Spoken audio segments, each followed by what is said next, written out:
Good afternoon, and welcome to this afternoon's Colorado Medicaid Innovation, Sustainability, and Opportunities webinar with representatives from the Colorado Governor's Office, the Department of Health Policy and Finance, and Manat Health. My name is Barrick Abramson with Confluence Policy and Strategy Group. We appreciate you joining us this afternoon. Next slide, please. American Sign Language and Spanish interpreter services are available by selecting the globe icon or interpretation pod on your Zoom toolbar. Links will be posted in the chat, but the chat will otherwise be closed today.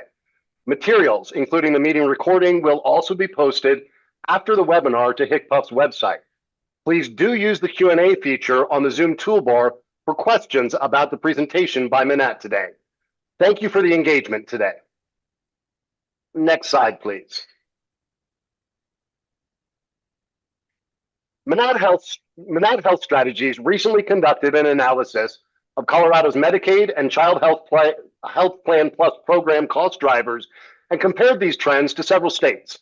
In addition, Manat is analyzing several options for potential short and long-term policy changes to improve the affordability and sustainability of the Colorado Medicaid and CHP Plus programs. During today's webinar, experts from Manat will share more information on the study, review findings from the landscape analysis, and preview additional policy options being evaluated. This will be an opportunity for everyone to understand more about this project and begin the process of gathering feedback from stakeholders on potential policy changes. I do want to emphasize, today is the start of that engagement. We'll be spending time with Manat sharing the findings of their landscape analysis, followed by a very high-level look at some of the policy options developed. Stakeholder engagement and conversations with all of you will continue and will resume in the first quarter of 2026, but we wanted today to begin laying the groundwork for some of those conversations. We do have Spanish interpretation available, and for that, we have Julieta. To access that translation, click the globe icon. Buenos días, mi nombre es Julieta y brindaré servicios de interpretación en español. En un momento este servicio estará activado. Para escuchar la interpretación en vivo en español del evento de hoy, seleccione el módulo Interpretaciones en la barra de herramientas de Zoom y luego seleccione Español.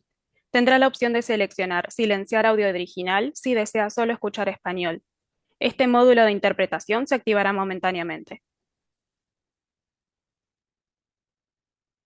Thank you very much. Today's presentation will feature remarks and presentations from Mark Ferrandino, Director of the Office of State Planning and Budgeting, Kim Bimestefer, Director of HCPUF, Kevin McAvee, Managing Director at Manat Health, and Melinda Dutton from Manat Health. With that, I'm happy to hand it over to Mark Ferrandino from OSPB. Thank you, Barrick. As Barrick said, Mark Ferrandino with OSPB. Thank you, everyone, for joining us for this conversation. Really appreciate the interest. We know this is a difficult conversation as we looked at the state's budget and continue to see the growth within the Medicaid expenditures far outpacing both the Tabor cap as well as available revenue. We knew we had to do something to try and address the shortfall. That's why through executive action, given the impacts of H.R. 1 and the loss of revenue, we made some tough decisions to slow the growth of Medicaid. And that's why also in our budget submission on October 31st, we continue to move down that path of trying to slow the growth of Medicaid. We know this is not an easy conversation. One of the things we do know is we know what we know, but we don't know everything. And that's why we thought it was really important in partnership with HCPUF to bring in Manat to be able to get an outside perspective on the work that is happening and how we compare to the rest of the nation in where we're seeing cost drivers. We really want to make sure we're making the smart decisions now so we can avoid really drastic, hard decisions long-term. Small changes and other things now will allow us to slow that growth of Medicaid, get us into a more sustainable path, and make sure that we'll be able to provide the services that we know are needed all across our state. We picked Manat because of their huge expertise and national reputation on Medicaid policy. And I think you'll see today as they walk through their understanding and depth of knowledge of this. And I really appreciate their partnership and the partnership of the staff at HICPUF who've been able to put this together in partnership. And with that, I'm excited to turn it over to Kim Bimsteffer to share some thoughts. It's Director Ferrantino, that I really appreciate you joining us today and your leadership through this whole project. So it's been really tremendous. Let's go to the next slide there, Kelly. So good afternoon, everybody. I just want to clarify what's the problem we're trying to solve in addition to Mark's spectacular comments there. So our trend over the last 4 years has been running in the average neighborhood of about 19%, which is clearly unsustainable. But the trends in previous years have averaged about 6%. So we know we can get back to that place because we've been there before. So I want to thank you in advance for your collaboration and your partnership, for everybody getting in the boat and rowing towards a better tomorrow with a more sustainable trend for all the reasons that Mark said. So let's go to the next slide, please. So the good news is we have a plan. It's the Medicaid Sustainability Framework. I also want to thank you in advance for your partnership and collaboration through all the stakeholdering we've had on the reductions that we've put forward already. So what's the objective? These 6 pillars, really look at those trends, where they're coming from, and address them to get them more in line. To pull down federal monies as one window closes, how do we open up another door to get those monies coming in? Back on number 4, also on trends, where we put in a policy together and it's not getting the outcome that we wanted. In fact, maybe it's having an outlier outcome. How do we adjust that to get back to what we intended to begin with? Number 5, reassess new policies, really make sure we're using these next few years to get our trends under control before we add more things on, and exercise tremendous caution in that area. And I should say reassess policies where we put them in and now we realize we can't afford them. We might have to delay or pull them back a little bit. Let's go to the next slide, please. So we promised a comprehensive approach. 1, that sustainability framework. 2, recognize HR1 and its impacts, do everything we can to keep people on the rosters, but also really tackle those impacts with investments, eligibility advances, etc. Leverage ACC Phase 3. It went in July 1. But timing is just spectacular. The innovations and the additional cost controls, we really need to leverage all of those. Transparency and engagement and conversation like these, but all the other stakeholder meetings. And the most important part of today's meetings, we promised to bring in that third party that Mark just represented. And I want to thank Adela Flores-Brennan for her tremendous leadership in running that whole RFP process. If you want to see what that statement of work is that Manat won and is now working through, you can link onto that, which we'll put in the chat, but we'll also have this slide with the attachment of that statement of work that you can look at when this recording and the slides come out to you in the coming weeks. So with that, I will turn it over to Manat and enjoy the presentation. They've taught us a lot. We're excited to have them as a partner, and thank you very much for being here today.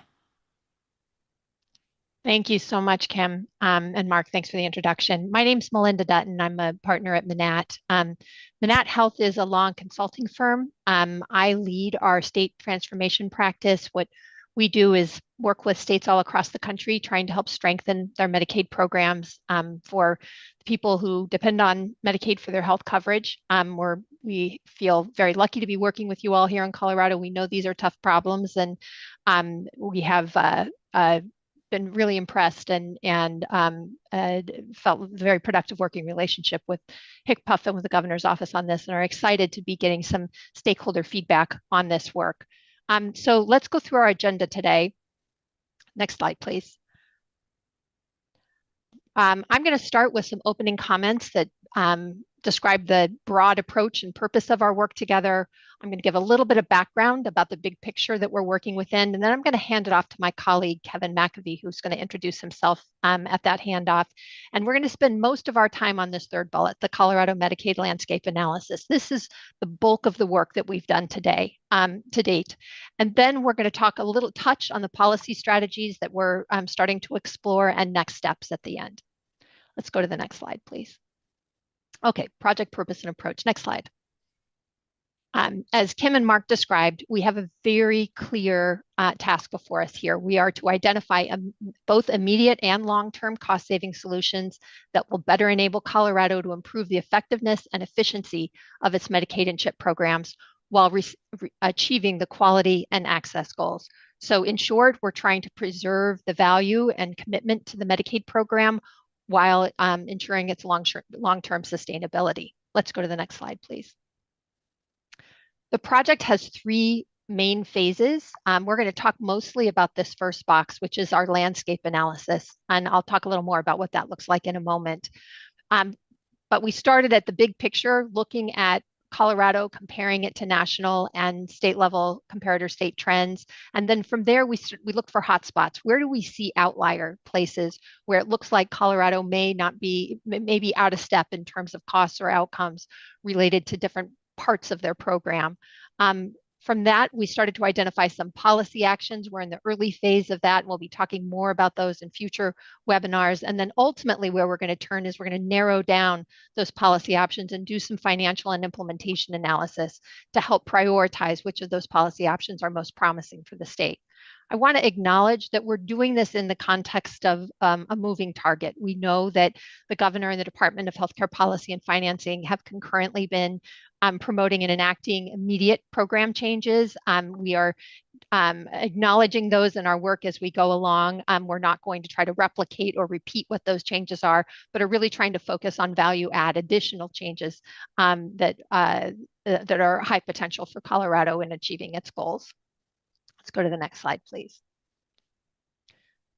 This gives a visual of the kind of narrowing process that we have undertaken here. As I said before, we started with the very highest level, the comparative state analysis. We looked at national data and we looked at comparator state data. This is publicly available data so that we could do kind of apples to apples across the country and really look for, where's there smoke here? Where do we see that there are trends or numbers that surprise us compared to national and other state trends?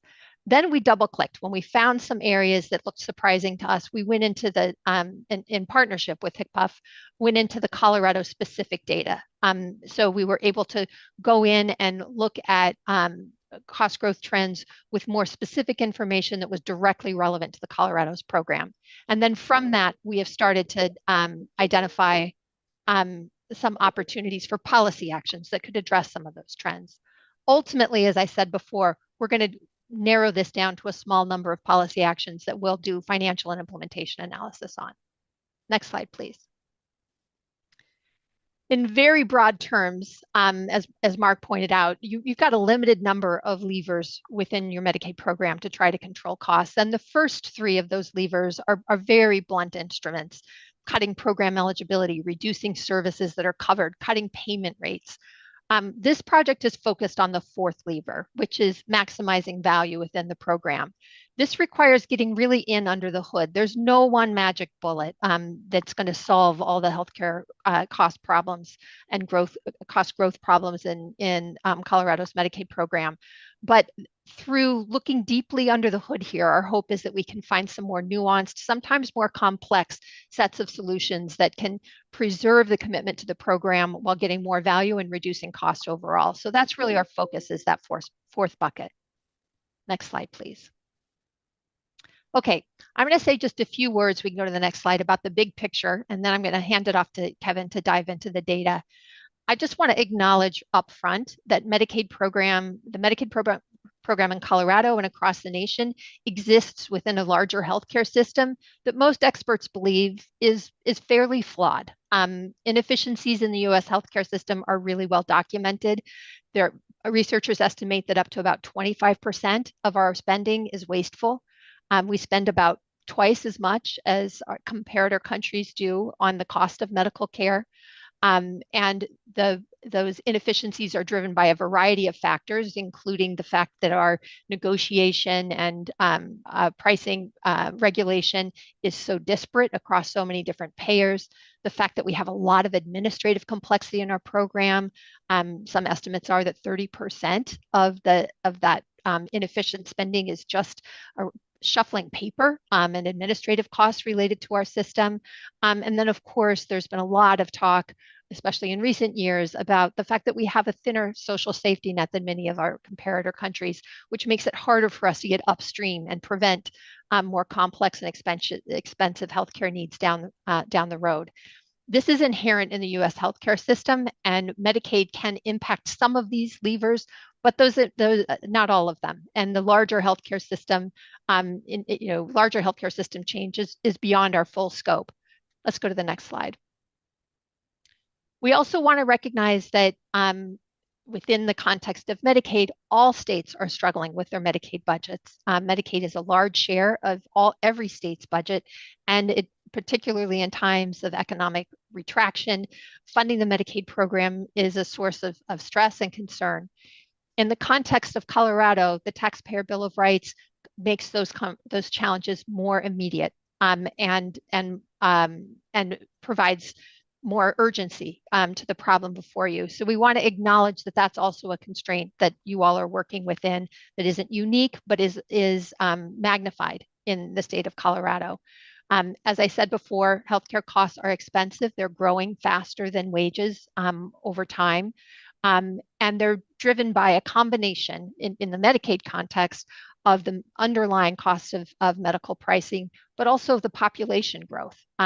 So those two things can really put pressure on state budgets overall.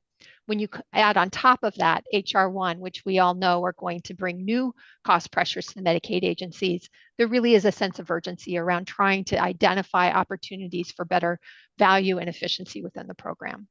Let's go to the next slide. Want to point out that while healthcare spending overall is going up. So this is a chart that breaks out by payer the rate of growth of healthcare spending. So that the top line is private insurance, the next is Medicare, the bottom is Medicaid. Medicaid in general is the least expensive form of health coverage in the U.S. It's in part driven by the fact that the payment rates to providers are lower, that tend to be lower than other payers, but it also has a slower rate of growth than other forms of coverage. So while we're wrestling with our bringing Medicaid under control, want to acknowledge up front that Medicaid starts in a place of being a pretty efficient provider of health coverage. That requires us to really dig in deep to find those areas of further efficiency. Next slide, please. And then finally, wanted this on focusing on the left-hand side of this slide, you can see how the comments that I've described kind of come to light.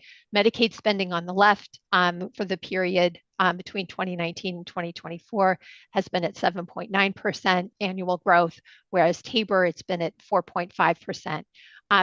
TABOR and Medicaid growth are while TABOR is the cap that is limiting on your state, what drives the factors that drive Medicaid growth are really unrelated to the factors that control your TABOR cap. So the number of people enrolled in Medicaid or the cost of medical care or the mix of acuity of the people enrolled in Medicaid are untethered from the CPI measure that drives TABOR and the state population measure that drives TABOR. So this is yet another reason why it's really important to drill down into the program and look for those value opportunities. Okay, I'm going to hand it off now to my colleague, Kevin McAvee, to walk us through the landscape analysis. Thank you so much, Melinda, and thank you all so much for having us. My name is Kevin McAvee, and if we go to the next slide, I'm a managing director at Manat Health, and I have the privilege over the course of the past probably 20 years now of working with health data in varying forms, from claims and encounters, clinical ADT data, financial data, to inform federal and state policy making and decision making in pursuit of a North Star of achieving a more accessible, affordable, efficient, and effective healthcare system for every American. In short, I really seek to provide facts for all stakeholders to make data-driven decisions. And it's been a privilege to support Colorado as part of our broader team and in partnership with HCPF and the Governor's Budget Office in placing Colorado's Medicaid program costs and cost growth and program performance in context with national and peer state or comparator state trends.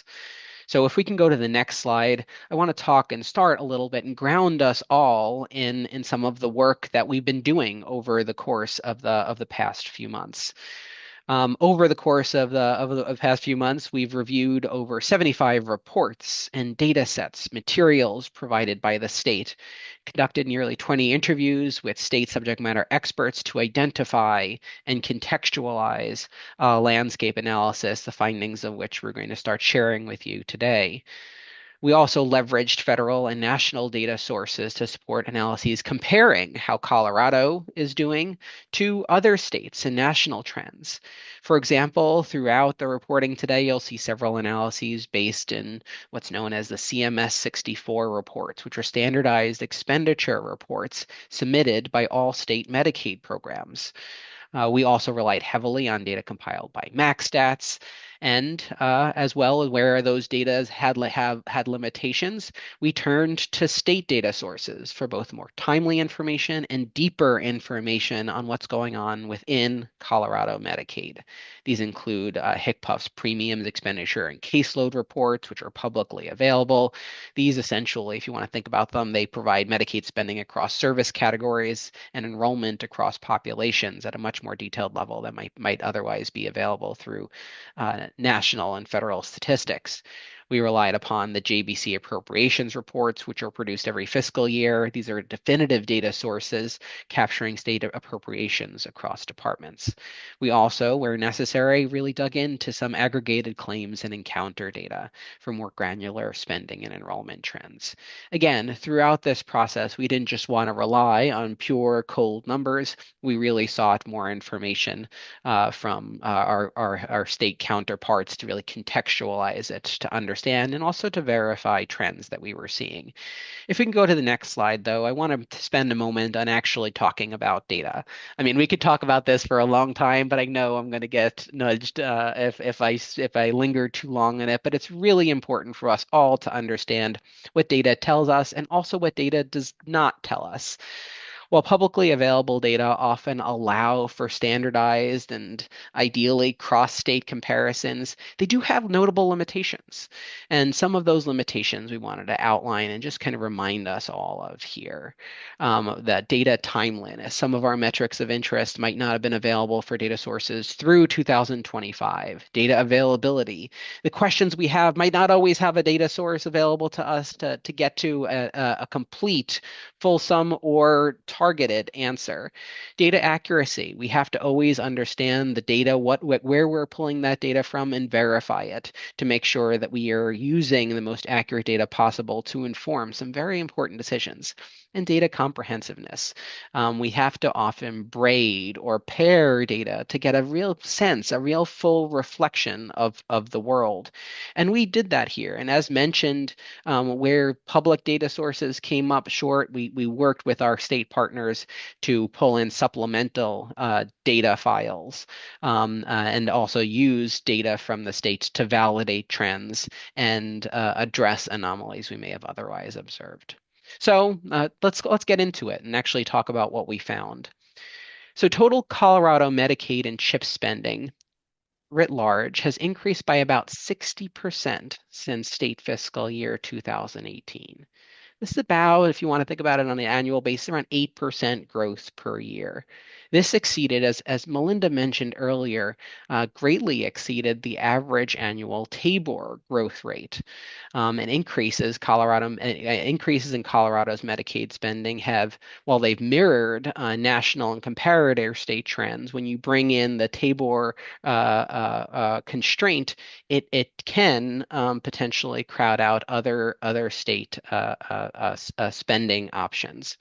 Recent growth in recent years has been driven, in Medicaid spending has been driven by increasing prices for Medicaid services, growth in Medicaid enrollment, particularly through the COVID-19 public health emergency and the pandemic. And the state currently projects Medicaid spending growth to persist in the coming years. One other note on this slide is you'll notice between the two bars, the lighter blue on the top and the darker blue on the bottom, is this split between state and federal funds, as Medicaid itself is a state and federal partnership. Accordingly, it's the financial contributions to these programs are also split up. I will get in a little bit more into how these contributions are made, 'cause it's really important to understand the financial realities of any Medicaid program, particularly in Colorado, in another two slides. But I did want to call out the state share, which was about in aggregate around 43% in 2025, and that's what we're going to be focusing on the next slide. And if we can go there. So Colorado's state share of Medicaid costs have grown in tandem with overall spending growth and is generally sourced from a couple of different funds, primarily the general fund, which many of us are aware of, as well as cash funds, and then a small amount from reappropriated funds. The share of Colorado's state-funded budget attributable to Medicaid has grown in recent years, with Medicaid and CHIP appropriations comprising around 22% of Colorado's total state-funded budget in the state fiscal year 2025. This, for a reference point, because I always find that to be useful, compares to about 19% of the state-funded budget in 2020. Looking ahead, Colorado's ability to support a growing Medicaid and CHIP state share will likely be further constrained by new challenges for raising general fund and cash fund revenues. On the general fund side, as we've spoken about before, and we'll reiterate a couple more times, it really will be limited by TABOR. On the cash fund side, the passage of HR 1 frequently at the One Big Beautiful Bill Act will limit Colorado's ability to collect new cash fund provider fees to fund programs and benefits while increasing program administrative costs due to new eligibility and work requirement rules. If you go to the next slide, I just wanted to take a moment to talk about this federal-state partnership and place Colorado in perspective here to many other states across the nation, a number of which we're going to be referencing through subsequent slides. Colorado's Medicaid spending is also constrained in many regards by its lower FMAP. A state's FMAP, or Federal Medical Assistance Percentage, governs the proportion of Medicaid benefit and service spending that's covered by the federal government versus what's owed by the state. Some states might have, like the richer states might have a 1-to-1 ratio where the state contributes $1 and the federal government contributes $1. Other states might benefit more from a 2-to-1 match or even more from the federal government. Colorado, for better, is a wealthier state. Wealthier states have lower FMAPs, and Colorado's FMAP is among the lowest nationally at only 50%, while the national average, as you'll see, like in an orange line over there over fiscal year 2025, is around 60%. This means that Colorado is responsible for covering 50% of all state service spending for traditional Medicaid populations, while other states might only be responsible for covering a smaller amount than that. Small FMAP changes can result in big and significant differences in the amount of state share that's responsible. And just one anecdote here, for example, if $100 in medical services are reimbursed at a 55% FMAP rate in a given year, it would cost the state $45, with the remainder being reimbursed by the federal government. However, the same service costs reimbursed the following year at a lower rate of, let's say, 50% FMAP, as we saw between the public health emergency and later years, would cost the state $50. So the state's cost would move from $45 to $50. That might not seem like much, but that in and of itself, holding everything else equal, medical costs equal, which all of us know to be a little bit of a fantasy, results in a state expenditure increase of more than 10%. While a low FMAP constrains Colorado's federal share of funding, TABOR constrains the state's share by making it harder to raise revenues. All in, Colorado has a low FMAP because it's a relatively wealthy state, but it has the resource constraints often of a poorer state due to TABOR. Next slide, please. On the next two slides, we'll look at some of the biggest drivers of Colorado's total medical spending growth. The figure on the left, and I'd encourage you to focus there and take a minute to think it through. shows the cumulative percentage change in Colorado's overall Medicaid benefit spending and spending on specific service categories between state fiscal year 2019 and 2025. For those who aren't visually inclined or can't see the numbers, like I can't anymore, there's a table on the right-hand side that spells it out. In total, overall, Colorado's total Medicaid benefit spending increased by approximately 67% over this time period. And this is just to note spending on particularly Medicaid benefits. We're putting administrative costs aside. And you can see from the figure that spending growth on some of these service categories, including things like long-term services and supports, behavioral health services, and prescription drugs, have outpaced overall growth in overall Medicaid spending. If you're looking for the overall Medicaid spending line in this graphic and the ones that follow, you'll see it as the black line that's dashed throughout. And we'll talk about and pull through this presentation a little bit more information about each of these components of spending growth over the coming minutes. The other category, which I just wanted to note, is not a small category. I think if you look at the second column and total benefit spending, we're talking about $2.8 billion here. It includes things like dental, labs, imaging, managed care plan, capitation payments. It's a significant category, but it's not the focus of our findings today. But I didn't want to go too far without calling it out. Next slide, please.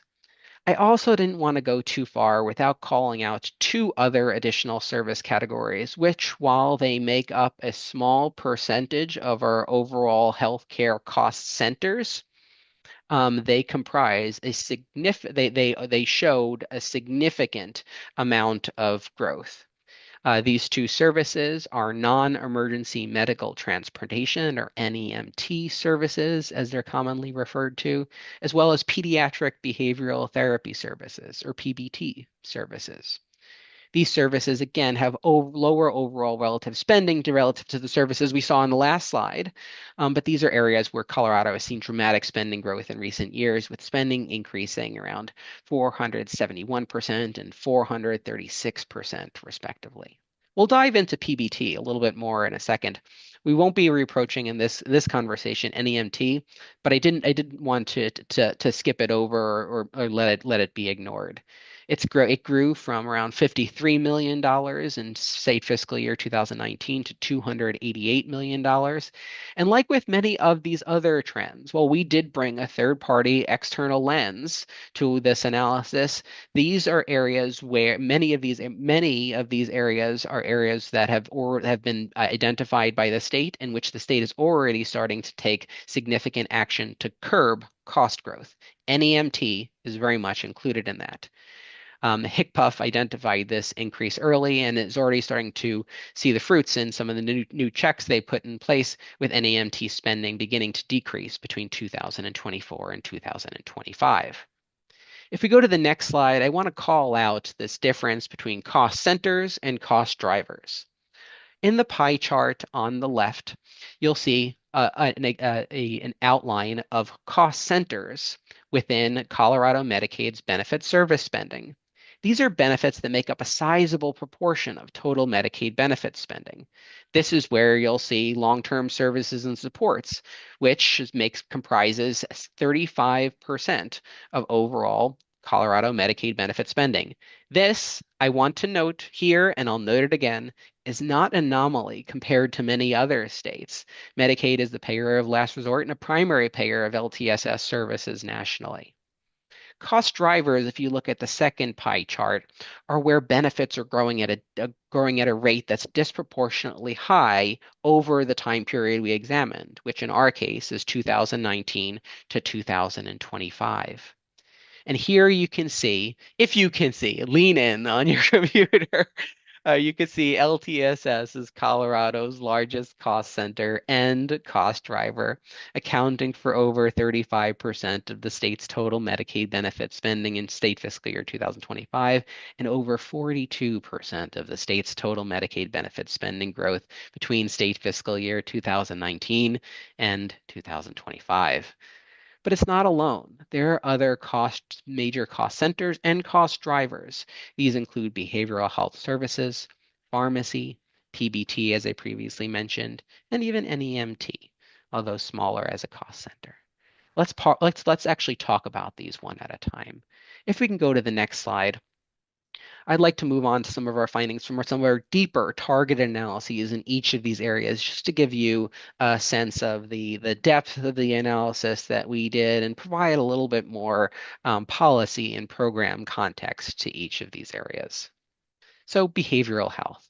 Just to take a step back, Colorado is regional, for those who might not always be familiar with each area of our Medicaid delivery system in Colorado. Colorado's regional accountable entities, or RAEs, are responsible for administering the state's capitated behavioral health benefit. All Medicaid enrollees are eligible for behavioral health services, and the RAEs receive an annual payment for each member to cover the costs associated with these services.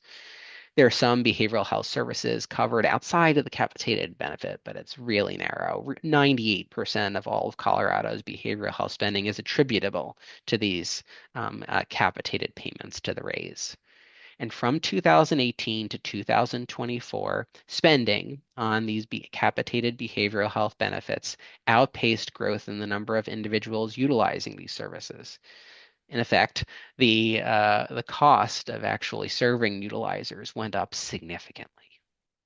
Behavioral health spending now accounts for approximately 8% of total Medicaid benefit spending, with total spending now exceeding $1.2 billion in state fiscal year 2025. Again, to call a reference point, in 2019, it was only $603 million, doubled over that time. So what are the cost drivers?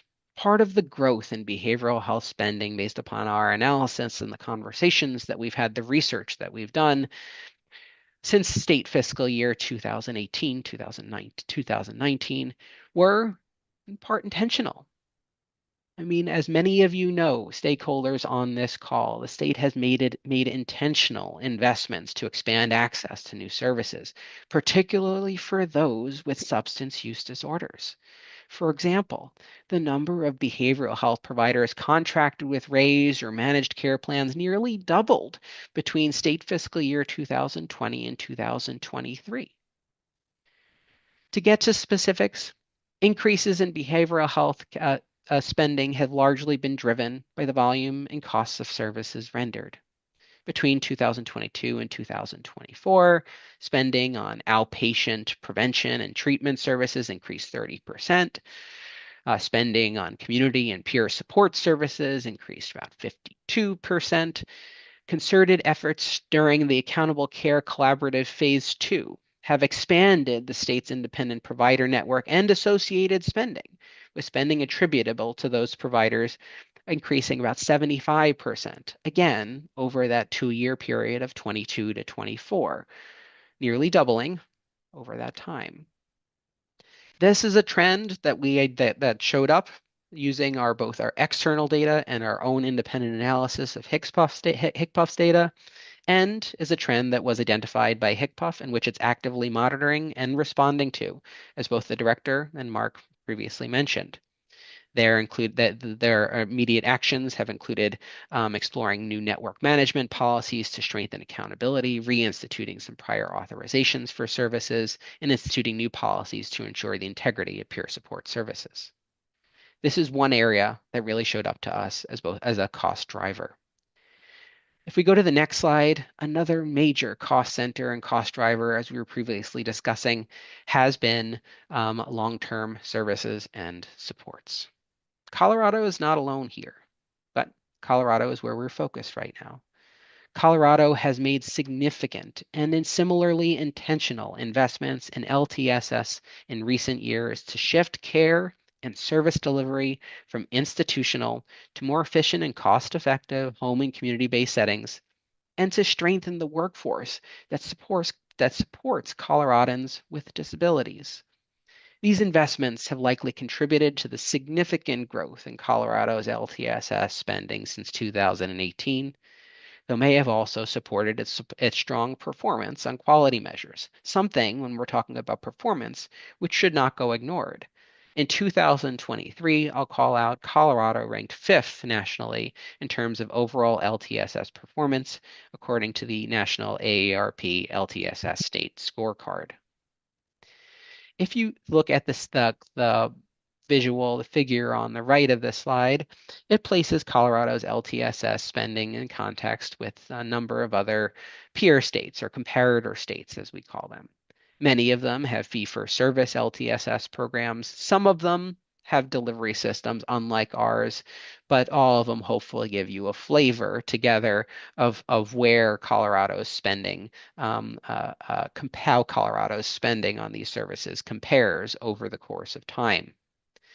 Colorado's LTSS spending has outpaced most of these states. Between state fiscal year 2024 and 2025 alone, LTSS spending increased by 20%. And 92% over the full period. Its spending growth has primarily been driven by spending on select waiver services, developmental disabilities, children's extensive supports, and state benefit plans, long-term home health.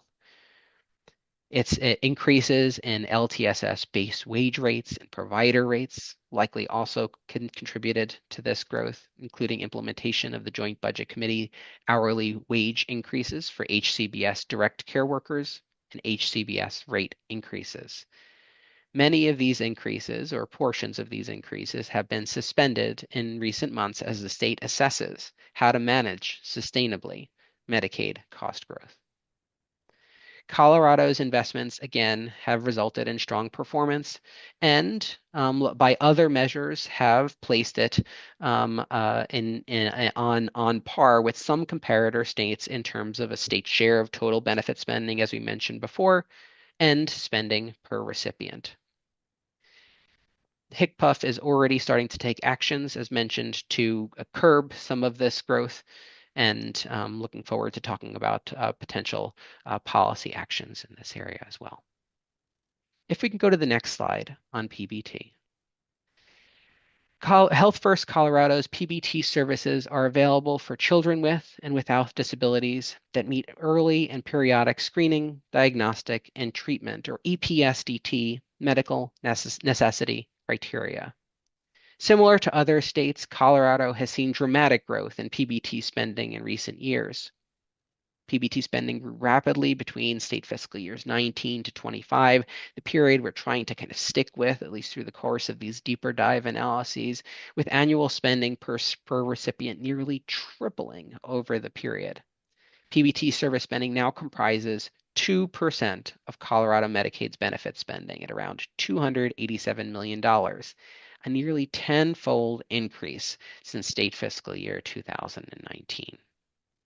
Evidence suggests that spending increases are driven by increases in the number of hours of PBT services utilized per recipient, increases in provider rates, and increases in the number of PBT providers that are responding to this demand throughout the state, which is both increased access as well as utilization. It is also worth noting, and there is evidence of this, that there are indications of healthcare financialization within the PBT delivery system in Colorado and frankly nationally, particularly among private equity-owned providers, which could be contributing to cost increases. There has been a notable increase in the share of PBT recipients receiving more than 10 hours of services per week. And just to continue the financialization point, according to HCPF data, 4 private equity-owned providers accounted for nearly half of this increase. While we cannot directly compare PBT spending across states, Other states are also experiencing significant increases in utilization and spending. Colorado is already collaborating with other states via the National Association of Medicaid Directors to explore the role of private equity in PBT spending growth and devise actions that can be taken both within the state and potentially across states. HCPF also isn't waiting to take action and is already, as many of you might know, has taken steps to reduce PBT provider rate increases introduced in 2024 and has implemented additional requirements related to provider qualifications. If you go to the next slide, a Medicaid cost growth conversation in this country is not would be lacking without a conversation about pharmacy. Many states, in addition to Colorado, have identified concerning trends related to growth in pharmacy spending, particularly relating to specialty drugs. Post-rebate prescription drug spending in Colorado exceeded $680 million in state fiscal year 2025, amounting to 5% of total benefit spending. The figure on the right side of the graph places Colorado again in context with many peer states or comparator states. We found that post-rebate pharmacy spending in Colorado grew less than spending in most comparator states during this period. But I do want to lift up some data that we have from inside the state around specialty drugs. Specialty drugs has been identified as an area of concern for many Medicaid programs across the country, and Colorado's post-rebate spending on specialty prescription drugs has increased 121% between state fiscal year 2019 and 2024. To give you hard numbers, in 2019, $194 million were spent on specialty drugs. 2024, we're talking $430 million. They accounted for only 2% of drugs dispensed, but nearly 50% of drug spending.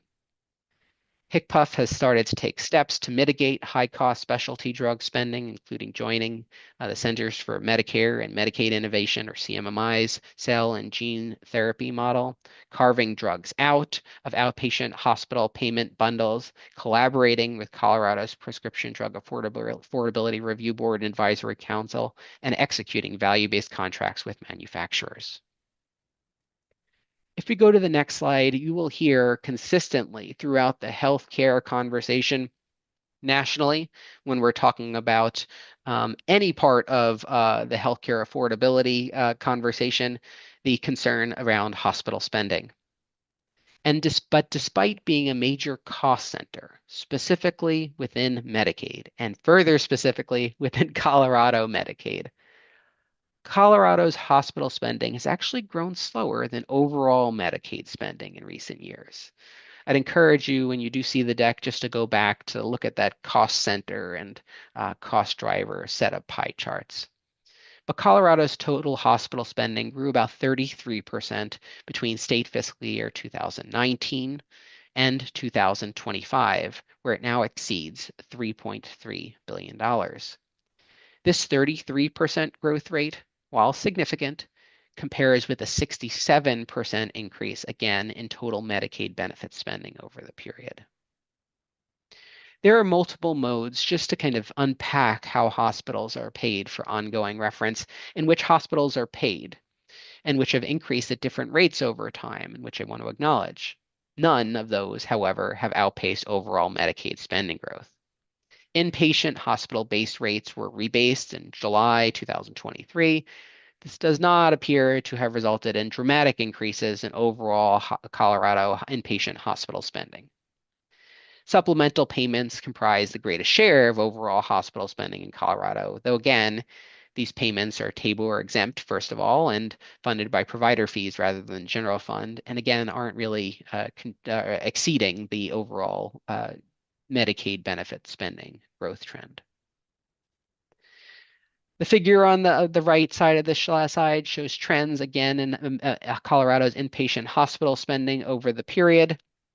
And I just want to reemphasize, growth in Colorado's inpatient hospital spending has mirrored trends in other states, and its overall inpatient hospital spending per enrollee, not shown, is in line or in some cases lower than other fee-for-service states.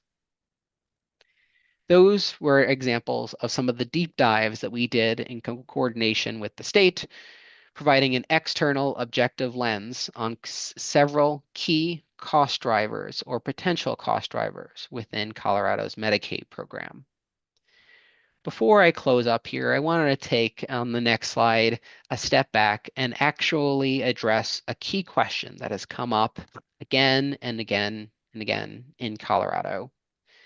The key question, of course, is whether Colorado should consider changing its Medicaid delivery system to comprehensive Medicaid managed care.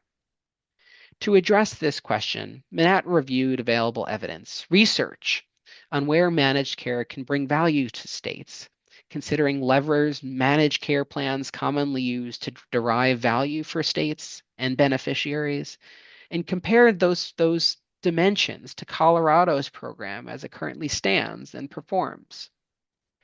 Medicaid managed care, just to lay out a couple of the dimensions on this slide, and then I'll talk about our takeaways and our assessments. Medicaid managed care, based upon the research, of which we hope there would be more than we actually found, is generally associated with positively associated with lower service costs.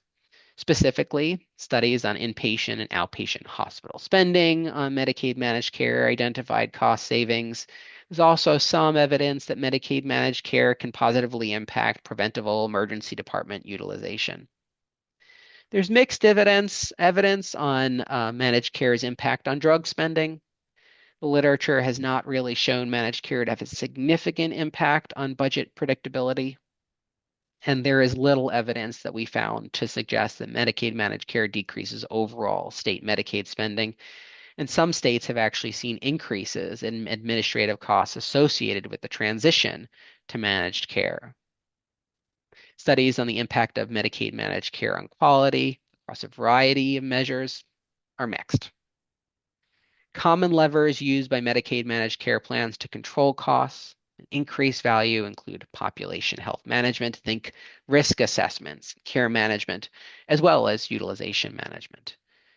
These, I will note as a segue into the next slide, can also be well deployed within fee-for-service states, including in Colorado.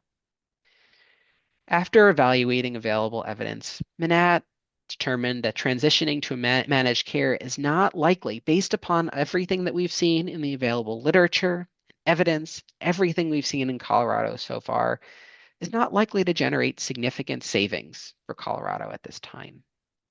While a significant portion of Medicaid costs,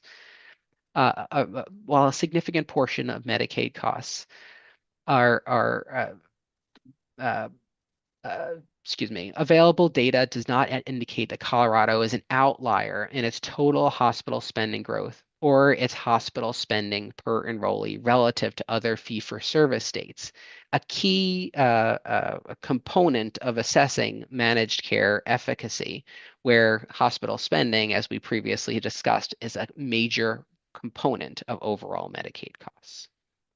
Colorado, when we're talking about cost of avoidable care, Colorado performs at or better than the national median of indicators of costly avoidable care, such as readmissions for adults, ED visits for children, and chronic disease burden. Colorado has invested in population health management through its ACC program and is assessing an increasing use of its utilization management, derived from much of the data that's been presented and elevated through this report and its related research, and which we'll be talking about further in subsequent stakeholder conversations. I'd also like to take a moment to talk about administrative service costs. Colorado's Medicaid administrative services spending, including the state and the RAE administrative spending, totals compared favorably to Medicaid managed care. If you total up the state share, which is less than for administrative spending, which is now be less than 4%, and then the RAE spending, it takes it a little bit above 5% or 5.7% of total program spending. This compares to managed care states an approximate 9.4% of spending on total administrative service costs. Again, based upon available evidence and data, we find that RAIs perform key value generating functions under the current delivery system. Core methods and interventions of managed care are already in place in Colorado. Sustained utilization management authorities are critical to support medical necessity and program sustainability. And that's not to say that there isn't room to continue building on many of these programs and exercising authorities that the state might have available to it. But we did want to ask and answer that question, knowing that it's one on many minds. And I also know that's not the only question on many minds, seeing a flashing Q&A screen up here. So why don't we, Barrick, if we want to go to the Q&A slide, take a couple of those questions. Absolutely. Thank you, Kevin and Melinda. Really appreciated that presentation.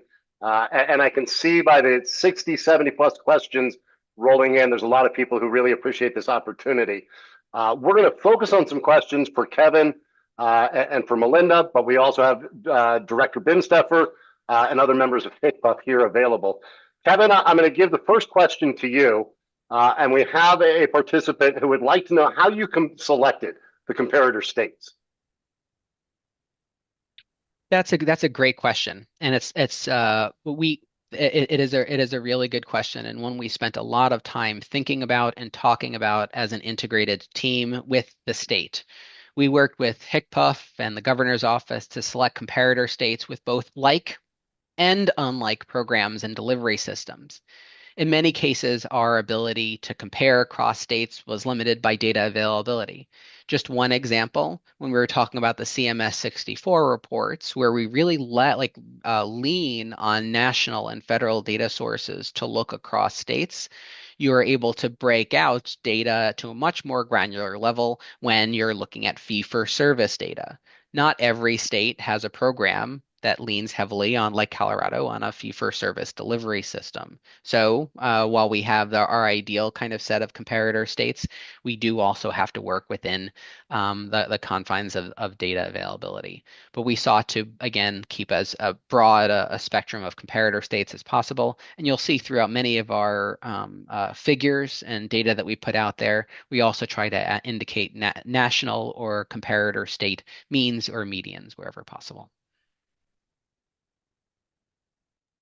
Thank you, Kevin. And I know we'll do a brief overview of the policy options, but Melinda, somebody did have a question for you, or I think you'd be great to answer this. Is there a magic bullet coming out of this analysis by Manat that helps the state find $500 million in savings or $1 billion in savings? Or is this analysis verifying the state's path and identifying smaller but important opportunities to curb Medicaid trends?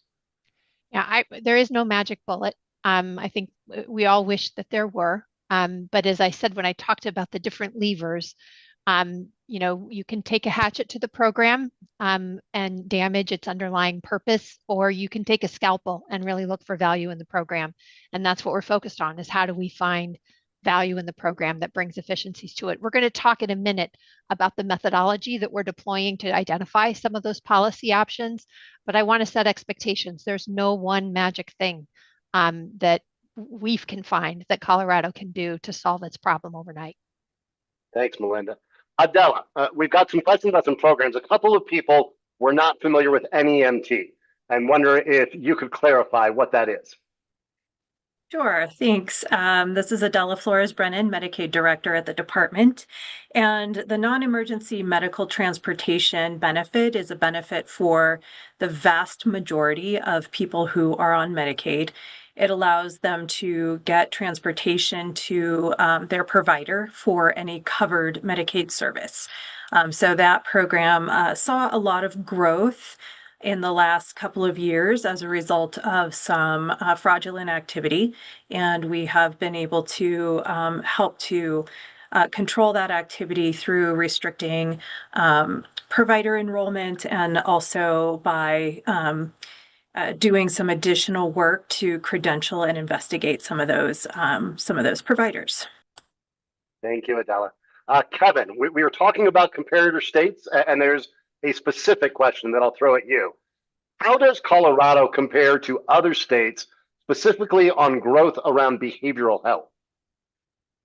That's a really good question, and one that again like brings us back to the data limitations question, or point that we were making. There isn't real reliable national data on behavioral health spending across states, although many states are actually investing in different measurement programs to start to develop behavioral health spending measures and targets across the country.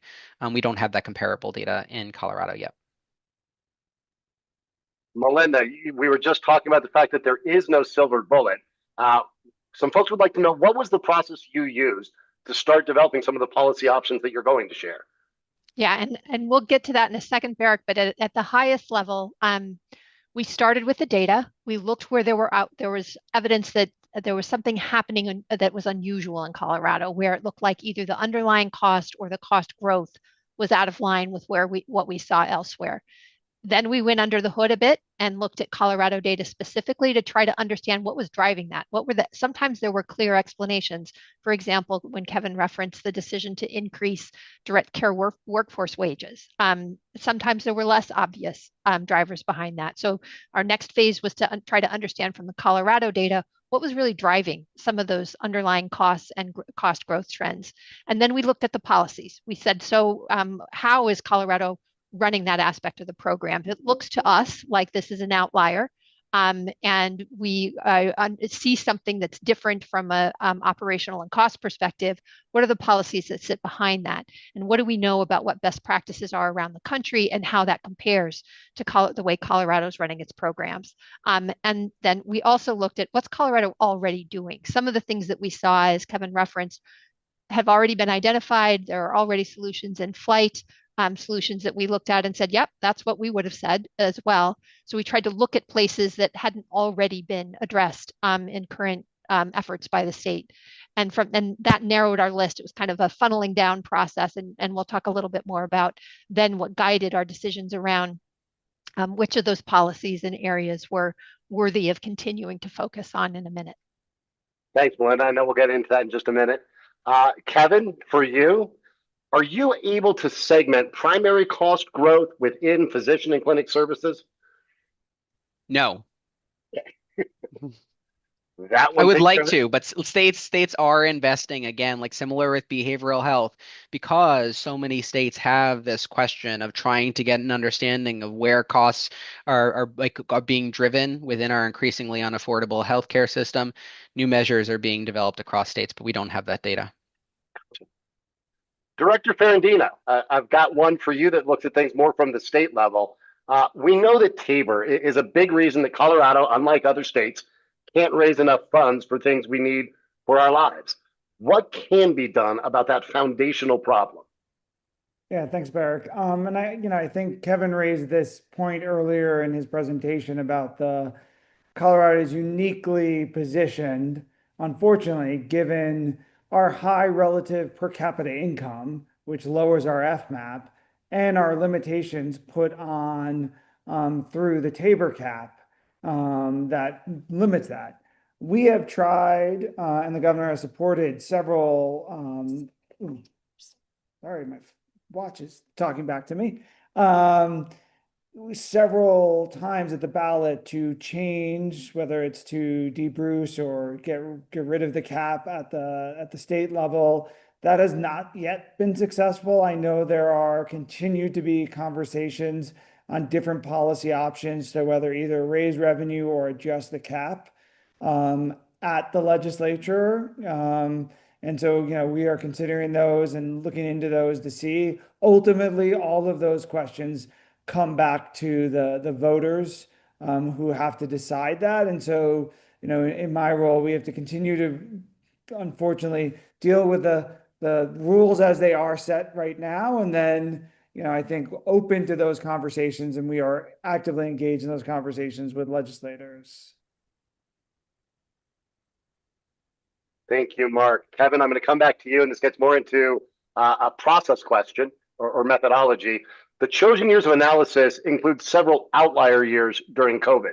What does the data look like if you know when you remove some of those years? if you remove the COVID years. Yeah. Yeah, so that's it was it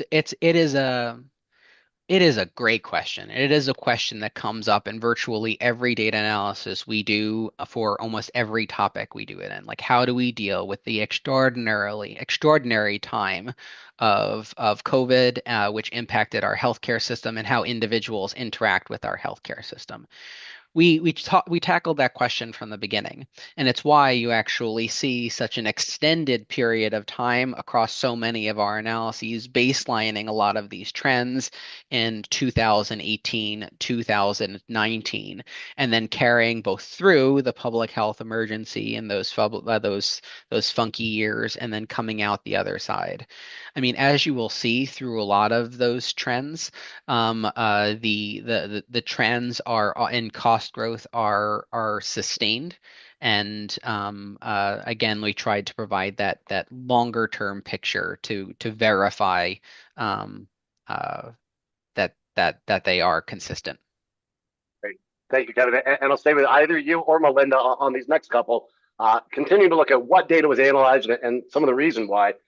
When comparing administrative costs as a percent of the spend, were the managed care states Medicaid expansion states? So I don't know the answer to the question. Kevin, do you know that? The states where we came up with our 9%, I think we'd have to go to the original source on that to pull which states that were. Yeah, Um, I believe it was all Medicaid managed care states in that calculation. We No, can expansion verify. states is the question. Were Yes. they also expansion states? I believe the majority of them were. I don't know if all of them were, but we can go back and look at the original source on that and get back to folks. I appreciate that and appreciate you letting me throw you some curveballs. In terms of looking here in Colorado at what was analyzed, were the two MCOs, which would be Denver Health and Rocky Mountain, was their data included in this analysis? Yes, their data was included in this analysis. It would have required us pulling it out. We were looking at overall numbers, so we were not zeroing in on individual providers in the analysis. Scrolling through some of our questions here. One moment. Adela, a question for you. We talked a little bit, you were explaining what NEMT does. Someone was asking about the fraud that was alleged there or was found. And are we excluding the fraud that was found in it? So do we have a full, accurate picture of this? So the costs that are represented do include the costs with the fraud in there, because as at the end of the day, we did spend all of that money. Now we have made really concerted efforts to go after those providers who defrauded us, and we've been working with law enforcement at both the state and national levels to be able to do that.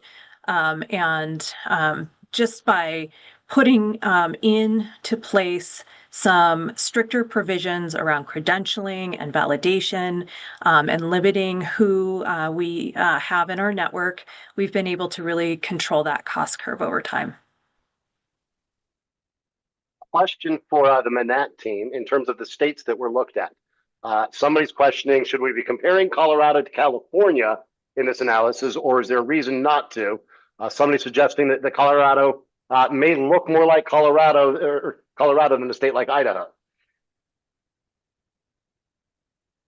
Yeah, I think what we went through a deliberative process with the state again to pick delivery systems and peer states that both looked like the delivery system in Colorado, particularly for those individual service areas, as well as we picked a few states where data allowed us to look at disparate delivery systems. Melinda, I don't know if you had anything else to add on that one. No, I mean, the thing is, we also looked at national trends. So we did try to look at this from multiple angles. And as I said before, this was at the top of our funnel. So this was really our first layer, like where's their smoke? And then we click down, where's their fire? And then where's something we can do about that fire? So we did spend quite a bit of time thinking about comparator states. I think we all could have made arguments for adding more or different, but I do think we at the end felt like we had some real integrity in the process and in terms of representation across national trends and comparator states.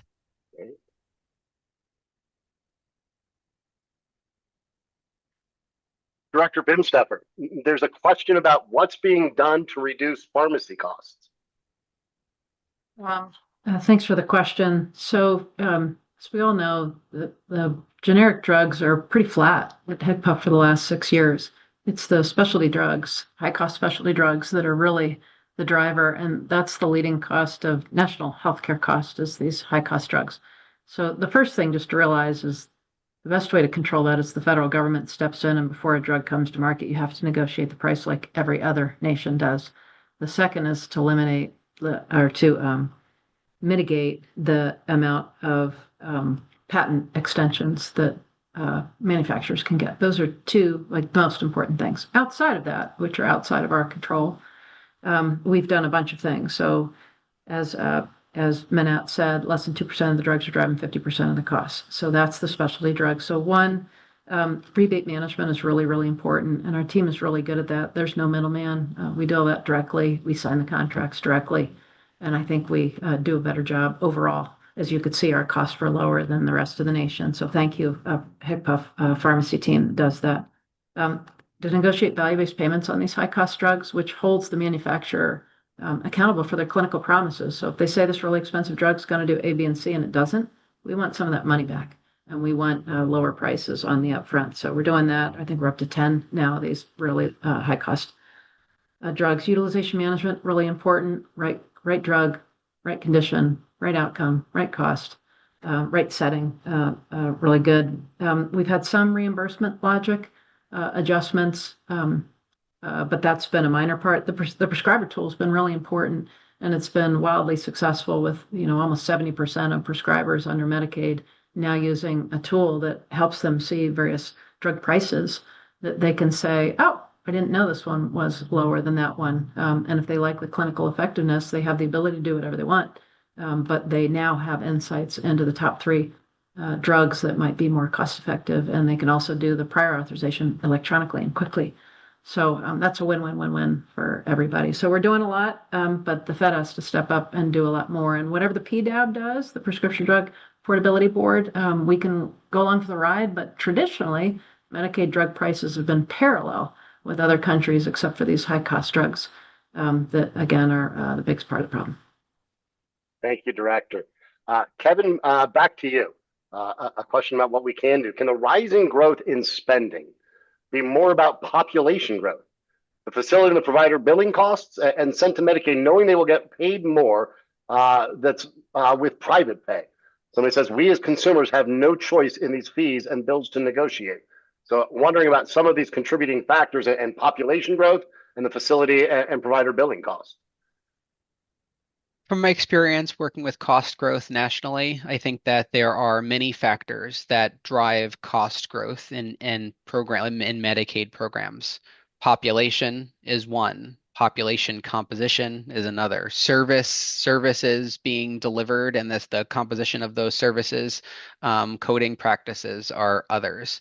And it's up to many states like Colorado to have checks in place to ensure the integrity of those bills being rendered. And I think that many of those programs are in place in Colorado, but continue to be strengthened. And this may be more for the HICPUF team, but a question about whether HICPUF and or Manat will make any of the data behind this assessment and some of the conclusions available in what's being shared publicly. I can take some of that and then throw it over to Adela. So largely what we've handed to Manat is information that we have publicly available, like what's included in the ACC and what are the solutions that we have on utilization management, or the massive data that we've been sharing on what's the trend per person per month, paid trend for 6 years. We just finished and added in 24-25 for Manat as they did their analysis. But as we go through the JBC hearings, we'll continue to share more of all that data in a public setting. Adela, what did I miss there? No, I think that's right. And as the team showed at the beginning of the presentation, a lot of the data sources that were used are public data sources. So There is a lot of analysis, though, that went into that, and a lot of nuance that goes into evaluating some of those data sources, especially when you're comparing across states. So as we move into the new year, we are going to be putting out a lot of this information, including this deck and the recording of the webinar, but also a more comprehensive deck of information that goes through this landscape analysis and other policy options. Thank you, Adela. Adela. So we're going to put that out there, but then Barrick is on point to stakeholder that, right? So there's a whole process coming out. You want to just hit that a little bit more? Yes. So as we move into the new year, we are going to be continuing a stakeholder process. This is, again, just a webinar to introduce the work that we've been doing. I think people were generally aware that we were undertaking this analysis. So we wanted to make sure to communicate it out to folks. And then as we move into the new year, we will start having more targeted engagements so that we can solicit feedback and have more of a dialogue with our stakeholders. Thanks, Adela, and we'll cover that as we close up. I appreciate all of the questions. We've captured every question that was submitted, and that will be incorporated as HICPUF plans some future communications into the new year, including those stakeholder engagement opportunities Adela mentioned, and some Q&A that we'll be sharing, or FAQs down the road. At this point, I'd like to wrap up this portion of the Q&A. Thank everybody who jumped on for it. We're going to bring the Manat team back in to do a quick overview on some of the policy strategy conversation. Kevin, Melinda? That's me. Thank you. And I just wanted to note one of our team members did pull the original source and confirmed that the comment on the estimated cost of administrative costs inclusive of Medicaid managed care states included both expansion and non-expansion states. That was a Milliman report that was published in July of 2024 that we were relying on there. Okay, so now the last section here. We're going to talk about what's next in our work. So let's go to the next slide, please. Thank you. So from the analysis that Kevin walked through and from discussions, as I said before, with HICPUF and the governor's office, where we looked at what under the hood of these different trends, what was driving them, what do we know about them? And then we started to look at what potential opportunities are there for policy changes that could help address outlier trends that have not yet been implemented by the state. We settled on 4 major areas of focus for identifying policy actions.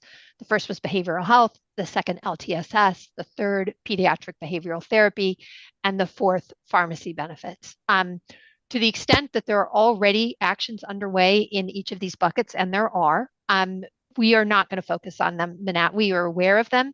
We've communicated, many of them are best practices that had they not been happening, we would have recommended, but we're trying to look for additional areas of policy change that can bring value to the program. Let's go to the next slide, please. We established some goals, some kind of guardrails for our work in this area as we looked at policy actions. What makes a policy action desirable or something that the state would consider. And we came up with the following 5 guiding goals. The first is cost savings. We are trying to realize program efficiency. So we are looking for areas of cost saving. The second is feasibility. Can the state do this? Is this something that the state has the resources to do? And that it's realistic that we'll be able to realize this change without overburdening the state or without setting ourselves up for failure. 3, long-term sustainability. We're not just looking for a quick one. We are looking for things that will produce savings quickly, but not just quickly. We're looking for things that help sustain the program over time. 4th, we really want to prioritize member health and experience, and that's been core in all of our discussions. At the end of the day, the Medicaid program is there to ensure access and coverage and quality care and a positive member experience. So really thinking about implications of potential policy actions on the member experience has been central to the discussion. And then finally, what are the impacts on the delivery system? We want to minimize negative impacts on the delivery system so that we know that our program is operating on that solid base of providers, and that feeds into obviously the access and quality issues we talked about before. So those are the principles that we were kind of the guiding goals that were that we kind of held up as we looked at our different policy action areas. And let's go to the final slide. Here is a very high level overview of the preliminary policy actions that emerged from this first stage of the process.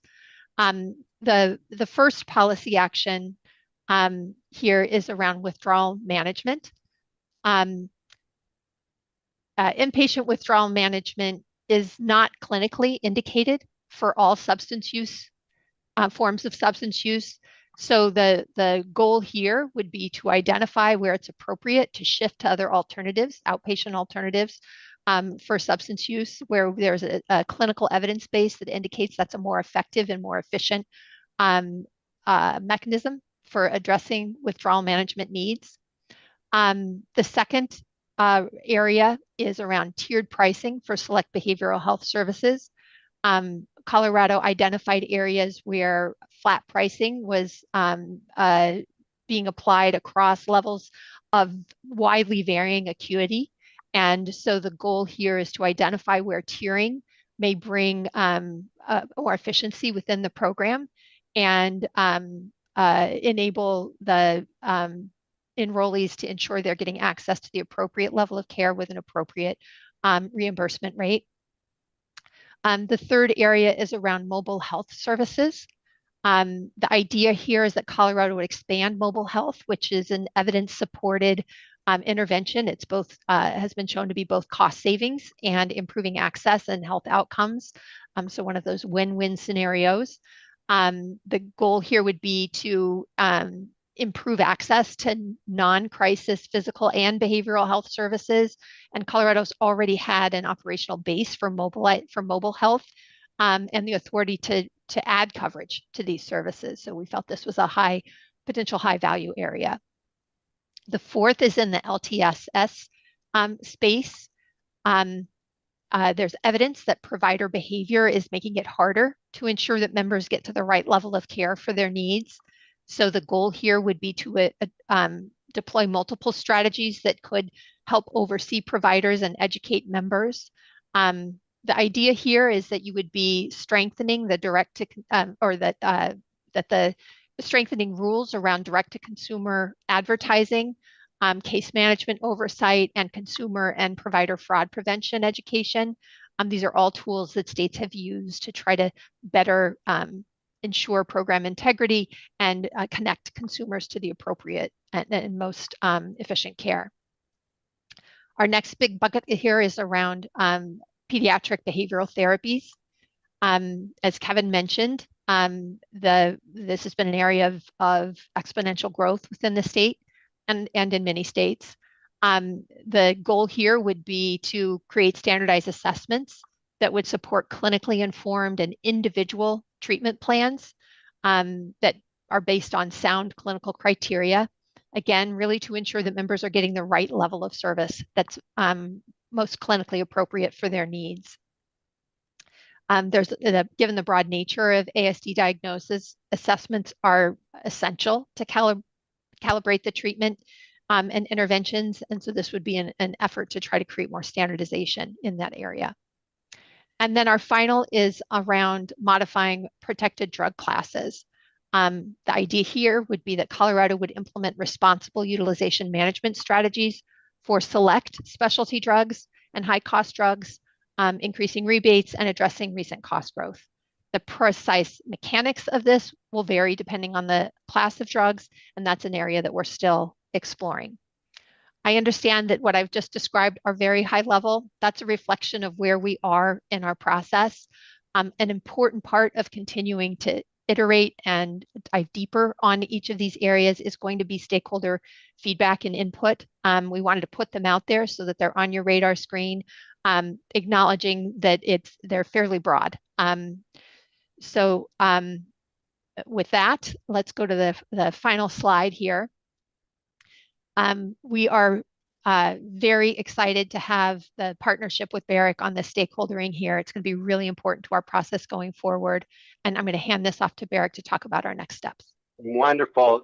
Thank you, Melinda. And as folks see on the slide, slides and materials from this presentation, together with a recording, will be made available on HIPPU's website. And Manat will also be sharing the findings of their landscape analysis at an upcoming JBC hearing meeting on January 5th. Starting in the first quarter of next year, as Adela mentioned at the top, as well as Director Bimsteffer, we'll be engaging in a number of opportunities to hear from all of you and to hear from stakeholders as we start digging more into those policy options. I recognize we were not able to get to nearly all of the questions today. We have almost 100 questions that were submitted. We have captured all of those, and that will inform both what we come back to share with all of you and some of the documents that HICPUF is developing. But today is really just the start of this conversation. People were aware of this process underway, and HICPUF and the state wanted to take this opportunity to share that analysis with all of you, to do some level setting so that we can really engage with all of you in some of the conversations about both the short term and the long term going into next year. So we would ask you in closing to keep an eye on that website for those materials getting posted and for upcoming opportunities to engage, which will be continued to be shared through all of the usual channels. But on behalf of Director Bimsteffer and the entire HICPUF team, Mark Ferrandino, OSPB and the Governor's Office, and the Manat Health team, thank you all very much for spending some time with us this afternoon, for the engaging conversation, the questions, and we look forward to seeing you in 2026 as we have more opportunity to have some more robust conversations with all of you about how we navigate this together. Thank you all and have a fantastic holiday season.